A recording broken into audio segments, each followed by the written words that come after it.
Welcome to our channel 100% knowledge with success. Video देखने से पहले चैनल को सब्सक्राइब कीजिए और बेल आइकॉन दबाइए।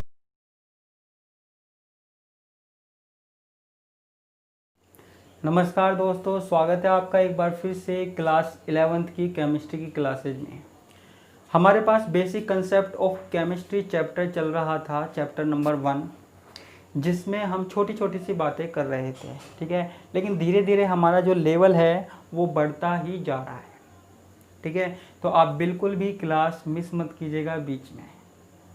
तो आज का जो टॉपिक है वो स्टार्ट करते हैं हम। तो आज का जो टॉपिक है वो है मोल की अवधारणा, कंसेप्ट ऑफ मोल, मोल की अवधारणा,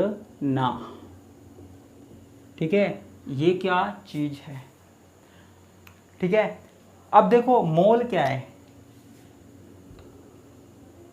हम किसी भी पदार्थ को किसी ना किसी चीज में व्यक्त करते हैं, पदार्थ की मात्रा को किसी ना किसी चीज में व्यक्त करते हैं। जैसे हम चीनी है, चावल है, कोई भी सामान बाजार से लेकर आते हैं तो हम क्या बोलते हैं, 1 किलो चीनी ले आए, है ना, आधी किलो चीनी ले आए, 2 किलो चावल ले आए, ठीक है। दूध लेके आना होता है तो हम कहते हैं 1 लीटर दूध ले आए।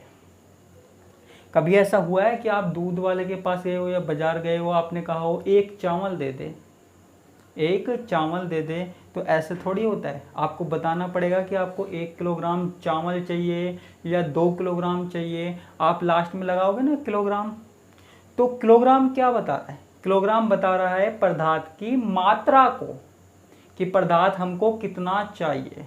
इसी तरीके से केमिस्ट्री की भाषा में जो परमाणु हैं, अणु हैं, उनकी मात्रा को व्यक्त करने के लिए हमारे पास एक इकाई है जिसको हम बोलते हैं मोल। पदार्थ की मात्रा को मोल के द्वारा व्यक्त किया जाता है, ठीक है। ये एक इकाई है, स्टैंडर्ड यूनिट है, ठीक है।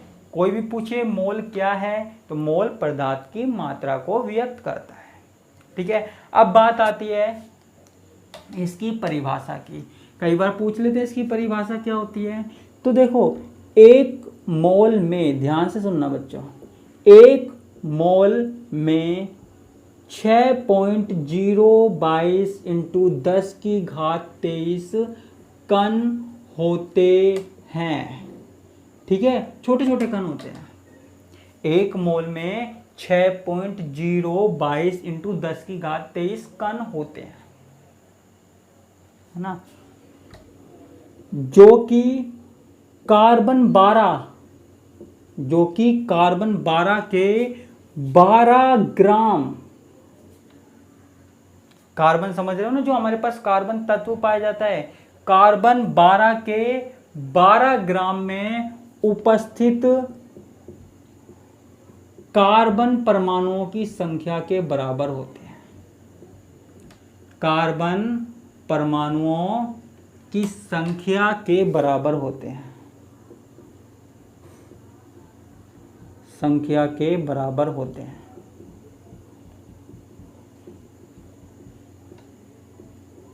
ठीक है। कोई भी पूछ ले मोल क्या है, मोल पदार्थ की मात्रा को व्यक्त करता है। मोल में, 1 मोल में 6.022 × 10⁻23 कण होते हैं, जो कि कार्बन 12 के 12 ग्राम कार्बन परमाणुओं में उपस्थित परमाणुओं की संख्या होती है। 12 ग्राम में उपस्थित कार्बन परमाणुओं की संख्या के बराबर होते हैं, ठीक है। अब किसी ने पूछा मोल कैसे निकाले जाएं। मोलों की संख्या निकालनी है हमको, तो हमको कैसे निकालना है, मोल के बारे में कैसे बताना है। हमको कोई भी अणु दे दिया जाए, कोई भी परमाणु दे दिया जाए, तो सबसे पहले हमको क्या लिखना है, ग्राम में भार, ग्राम में भार। मतलब जैसे हमको दे दिया कि ऐसे दे दिया 80 ग्राम कोई सा भी परमाणु दे दिया, जैसे नाइट्रोजन दे दिया, ऑक्सीजन दे दिया। हमसे ये पूछ लिया 80 ग्राम नाइट्रोजन परमाणु में कितने मोल हैं, नाइट्रोजन परमाणु में कितने मोल हैं, 80 ग्राम नाइट्रोजन परमाणु में कितने मोल हैं, या 100 ग्राम नाइट्रोजन परमाणु में कितने मोल हैं। तो मोलों की संख्या कैसे निकालेंगे, तो हमको पहले क्या लिखना है, ग्राम में भार, जितना भी ग्राम में भार हो, जितना टोटल दिया हुआ है वो, ठीक है। और उसके बाद हमको क्या लिखना है, ग्राम परमाणु भार, है ना, ग्राम परमाणु भार या ग्राम अणु भार, यानी कि जितना है वो और एक परमाणु का जितना है, ठीक है, एक परमाणु का जितना है या फिर एक अणु का जितना है, ग्राम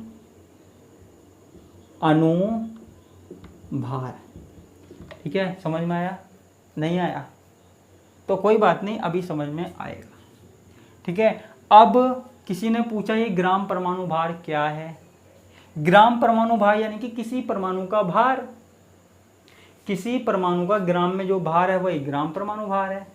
बताइए क्या होता है, तो देखो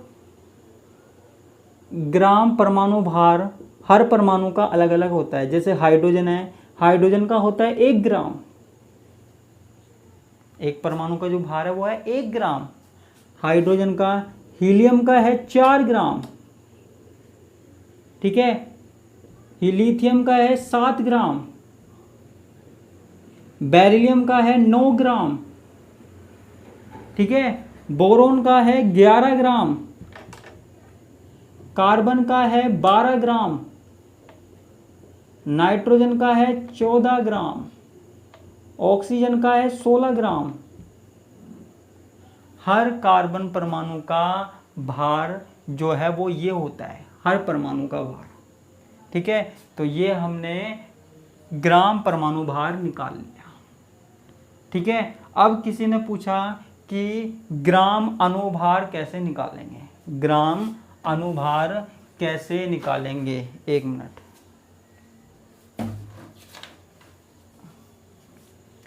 ग्राम अणुभार कैसे निकालेंगे, तो ग्राम अणुभार निकालने के लिए जैसे हमसे पूछा CH4 है, अभी मैं मोल के बारे में बात नहीं कर रहा, अभी मैंने इसके बारे में बात की है, इसको कैसे निकालते हैं वो हमने यहाँ निकाला।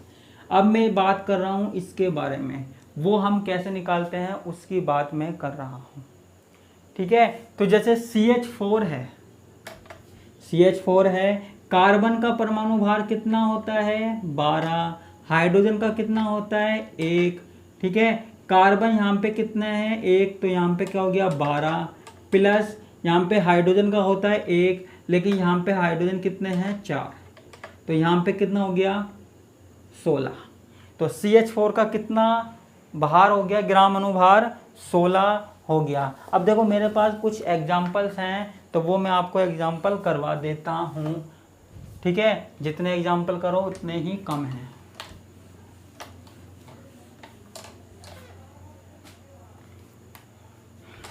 ठीक है। अब जैसे हमारे पास है NaOH, सोडियम हाइड्रोक्साइड, सोडियम का कितना परमाणु भार होता है 23, किसका, सोडियम का। ऑक्सीजन का कितना होता है 16, हाइड्रोजन का कितना होता है 1, तो टोटल कितने हुए हमारे पास 40।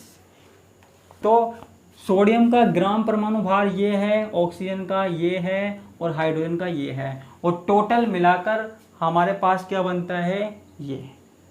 अणु तो आपको पता ही होगा, अणु का मतलब क्या है, परमाणु 2 या 2 से अधिक परमाणु आपस में मिल रहे हैं तो अणु का निर्माण कर रहे हैं, मॉलिक्यूल का निर्माण कर रहे हैं। मेरे पास कुछ एग्जाम्पल हैं, ठीक है। तो यहाँ पे जैसे है H2SO4, ठीक है। हाइड्रोजन कितने हैं यहाँ पे 2, एक हाइड्रोजन का कितना होता है 1, तो 1 × 2, प्लस यहाँ पे सल्फर है, सल्फर का कितना होता है 32 होता है, प्लस ऑक्सीजन का कितना होता है 16, ठीक है। ऑक्सीजन का होता है 16, लेकिन यहाँ पे कितने ऑक्सीजन है 4, ठीक है। तो यहाँ पे कितना होना चाहिए हमारे पास 98 ग्राम, ठीक है। समझ में आ रहा है। इसके बाद हमारे पास और एग्जांपल लेते हैं। एक है हमारे पास HNO3। हाइड्रोजन का कितना है 1 प्लस नाइट्रोजन का कितना होता है 14 प्लस ऑक्सीजन का कितना होता है, ऑक्सीजन का हमारे पास होता है 16 अभी बताया था, और 3 है हमारे पास, तो कितना हो गया 16 या 48, 48 और 1 49, 49 49 और 10 59, 59 और 4 63। तो ये हमारे पास क्या हो गया 63 ग्राम। उसके बाद हमारे पास C2H6, कोई सा भी कंपाउंड ले लो, C2H6 आ गया, एथेन आ गया। ठीक है, अब इसका कितना होता है, कार्बन यहाँ पे कितने हैं 2, एक कार्बन का होता है 12 प्लस हाइड्रोजन कितने हैं 6, एक का होता है 1, तो 12 दूनी 24, ठीक है, 24 और 6 30 ग्राम। ये हम क्या निकाल रहे हैं, ग्राम अनुभार, किसी एक अणु का ग्राम में अनुभार निकाल रहे हैं। ठीक है, और भी एग्जांपल हम लेते हैं, जैसे CH3COOH। ठीक है, यहाँ पे कार्बन क्या है, कार्बन का कितना है 12 प्लस हाइड्रोजन का कितना हुआ, सीधे लिख देता हूँ 3, एक हाइड्रोजन 1 ग्राम, तो 3 हाइड्रोजन 3 ग्राम। ठीक है, प्लस ऑक्सीजन कितने आ गए 2, तो 16 दूनी 32, अब तो लिखने की जरूरत नहीं है अलग से, प्लस हाइड्रोजन, एक हाइड्रोजन और आ गया, 3 हमने लिखे थे, एक और आ गया, तो हम एक और हाइड्रोजन लिख देते हैं। ठीक है, तो ये कितना हो गया हमारे पास 32 और 3 36 और 1 37, 38 39, 39 और 10 49, तो ये हमारे पास क्या हो गया 49 ग्राम। ठीक है,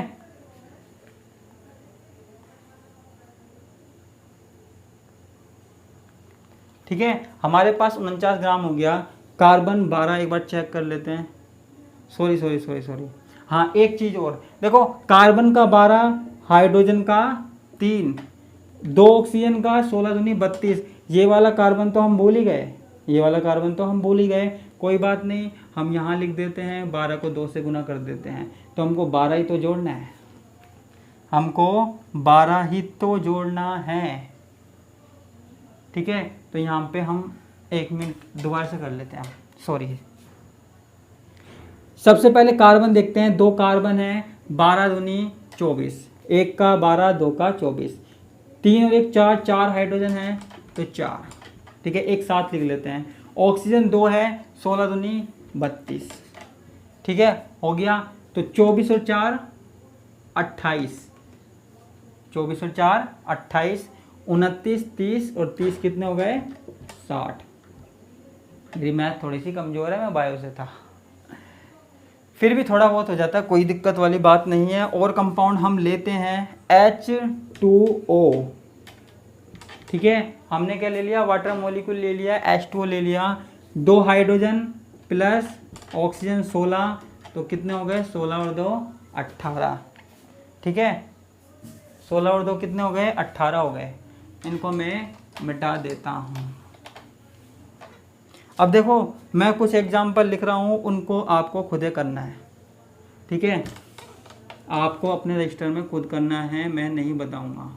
C6H6, ठीक है, और CaOH2, अगर आपके पास रजिस्टर है या नहीं है तो भी लिख लिए किसी न किसी चीज़ में, और मुझे चेक करा दीजिएगा, भेज दीजिएगा, मैं आपको आंसर बता दूंगा, मेरे नंबर पे भेज दीजिएगा। ठीक है, तो CaCO3, ठीक है, NH3। ठीक है, तो आपको ये आपको बताना है। ठीक है, तो आपको इनमें क्या निकालना है, आपको ग्राम अनुभार निकालना है। ठीक है, आपको आना चाहिए ग्राम अनुभार कैसे निकलता है। मैंने ज़्यादा नहीं दिए, लेकिन आपके लिए दिए हैं। ठीक है, अब हम बात कर रहे थे मोलों की, कि मोलों की संख्या कैसे निकाली जाती है, वो हमको बात करनी है। ठीक है, तो उसके लिए हम कुछ एग्जाम्पल देख रहे हैं सीधा ही। ठीक है। तो कुछ एग्जाम्पल है जिनमें हमको मोलों की संख्या ज्ञात करनी है। जैसे हमारे पास है 630 ग्राम ऑफ HNO3, ठीक है, 80 ग्राम ऑफ CH4, ठीक है। उसके अलावा तीसरा है 196 ग्राम ऑफ H2SO4, ठीक है। और एक है हमारे पास 120 ग्राम ऑफ NaOH, ठीक है। दो के मैं निकाल के दिखा देता हूँ, दो को आपको निकालना है, ठीक है, और मुझसे पूछना है। अब देखो यहाँ पे क्या दे रखा है, मोलों का जो सूत्र था वो क्या था, ग्राम में भार, ग्राम में भार, ठीक है। और उसके बाद था अपॉन में ग्राम अनुभार, ठीक है। तो सबसे पहला निकालते हैं हम ग्राम में भार। कितना दिया हुआ है हमें ग्राम में भार, 630 ग्राम। कितना दिया हुआ है, 630 ग्राम हमको दिया हुआ है, ठीक है। उसके बाद हमको ग्राम अनुभार निकालना है, ठीक है, जो हमने अभी निकाला था। हमने HNO3 का निकाला था क्या, कोई बात नहीं, नहीं निकाला था, वैसे निकाला था। हाइड्रोजन का कितना होता है परमाणु भार, 1, प्लस नाइट्रोजन का कितना होता है 14, प्लस ऑक्सीजन का, एक ऑक्सीजन का होता है 16 और 3 का कितना हुआ 48, ठीक है। तो यहाँ पे कितना हुआ हमारे पास 48 और एक 49, 49 और 10 59, 59 और 4 63 ग्राम हुआ, ठीक है। तो ग्राम अनुभार की जगह यहाँ क्या लिख देंगे 63, ठीक है। 63 से ये कट जाएगा तो हमारे पास गया बच्चा 10 ग्राम, ठीक है। तो HNO3 में कितने मोल हो गए, 10 ग्राम हो गए, ठीक है, 10 ग्राम हो गए। मोलों की संख्या क्या हो गई, 10 ग्राम हो गए, ठीक है। इसी तरीके से हमारे पास किस में निकलेगी, 80 ग्राम में निकलेगी, CH4 में निकलेगी, H2SO4 में निकलेगी, NaOH में निकलेगी, ठीक है। CH4 में वो निकलवा देता हूँ। तो यहाँ पे ग्राम में भार कितना है, 80 है, ठीक है, 80 है। और CH4 का कितना होता है, कार्बन का 12 और 4 हाइड्रोजन का 12 और 4 16, ठीक है। तो 80 में 16 का भाग दिया तो कितना जाएगा, 16 पंजे 80, ठीक है, 16 पंजे 80, 5 ग्राम आ गया, ठीक है। तो इस प्रकार हम मोल निकाल सकते हैं जो हमने आज पढ़ा। बाकी के जो 2 एग्जाम्पल है वो आपको खुद करने हैं, ठीक है। और इनके आंसर निकाल के मुझे कमेंट बॉक्स में बता देना, या फिर जो आप करते हो हमेशा से ही मेरे व्हाट्सएप पे, कमेंट में तो लिखते नहीं हो आप, मेरे व्हाट्सएप पे भेजते हो, सभी व्हाट्सएप पे भेजते हैं, तो आप उस पर भेज देना, ठीक है। और मेरे कॉन्टैक्ट नंबर डिस्क्रिप्शन में मिल जाएंगे। इसी के साथ मैं आपसे विदा लेता हूँ। धन्यवाद, नमस्कार, टाटा, बाय बाय।